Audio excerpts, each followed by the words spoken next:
Hi, this is Stu for Mobile Geeks, and today we're going to compare two flagship phones, or at least one flagship phone and one usurper to the throne, I guess you could say. This is the OnePlus One smartphone, and here we're going to compete it with probably what's regarded as the top dog of most smartphone in the smartphone world. This is the Samsung Galaxy S5.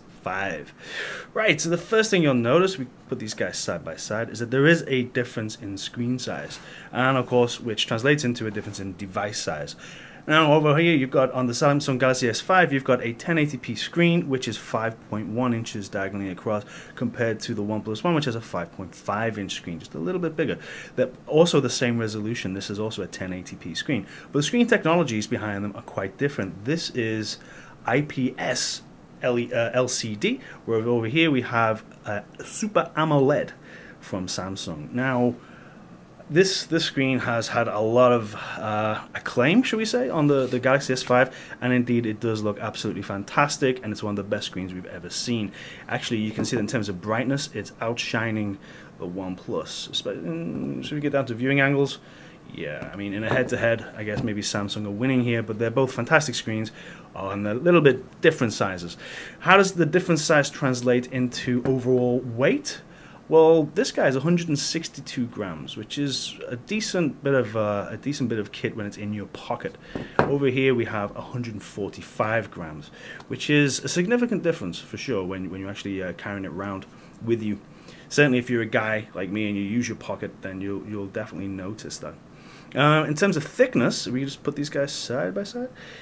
Over here we have, on the Galaxy S2, we have only 8.1 millimeters, so that's pretty thin. Over here, the thickest part of the OnePlus here in the center is actually 8.9, but it's a slightly maybe unfair comparison because the edges do slope down to quite thin edges, so when you're holding the device in the palm of your hand, excuse me, it doesn't feel like a thick, chunky device, even though it is actually quite a bit thicker than its Samsung buddy. Again, side by side. Yeah, there's not a great deal of difference in there. I wouldn't say the Samsung Galaxy S5 really benefits too much from being slightly thicker. Right, if we talk about the internals of these two, actually, they're running identical processors. They're both running the Snapdragon 801 at 2.5 gigahertz. One significant difference between the two, though, I would say, is this guy over here, the OnePlus One, has 3 gigabytes of RAM. We're getting 2 gigabytes on the Samsung Galaxy S5, and so many of us were actually hoping when Samsung came out with this device that they would make it a 3 gig device. You know, we're kind of ready for this 3 gigs of RAM world. But they didn't go for it. They stuck with their guns and they did a 2 gigabyte version. Over here, the OnePlus One has gone all out, and the 3 gigabytes is something that we're certainly happy to see. And as we've seen before, it actually does improve performance a little bit, and it certainly gives you plenty of more space when you have lots and lots of apps open simultaneously, especially quite big apps with a large system memory footprint like games.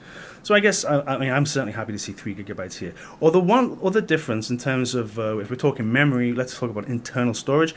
This guy's available with 16 gigabytes and 64. We have the 64 gigabyte version. Samsung are going for 16 or 32.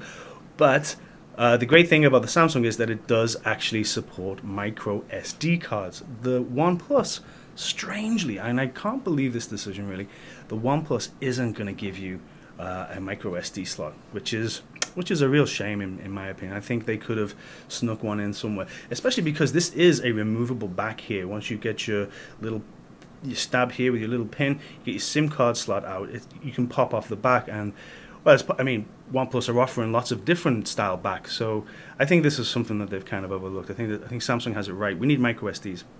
Anyway, but while we're here, let's look at the design of the back. This is also a very important area. As you can see, they're both using very different finishes. Now, I love this finish on the OnePlus One. This is what they're calling like a black sandstone. And it does feel like stone. It's kind of grainy, and I don't know, it doesn't feel like plastic, even though it clearly is plastic. Over here in the Galaxy S5, you've got a slightly rubber, I don't know how to describe it. This kind of faux leather finish, which I think, you know, I've been critical of it before. I can't find the network connection. Oh, sorry, Please never mind. Oop, Sorry. So yeah, I've had a pop at this. I mean, I've taken the mickey out of Sasha on it. He loves it, but it does divide opinion. Some people really like this, and you know, it's just not my cup of tea. If I have to say which one I prefer, I definitely prefer the finish here. And you've got the cool styling too. OnePlus has just got their logo here, and then we have a cyanogen at the bottom. Yeah, I mean, you know, it comes down to personal opinion, but yeah, I'm definitely in favor of the OnePlus. While we're here looking at the back, you can see that we have two cameras. This is also an area where the two devices differ. On the OnePlus, we have a 13 megapixel camera, which is good and able and can take fantastic photos, but it isn't quite of the same level, you gotta admit, as the 16 megapixel that we're getting here in the Samsung.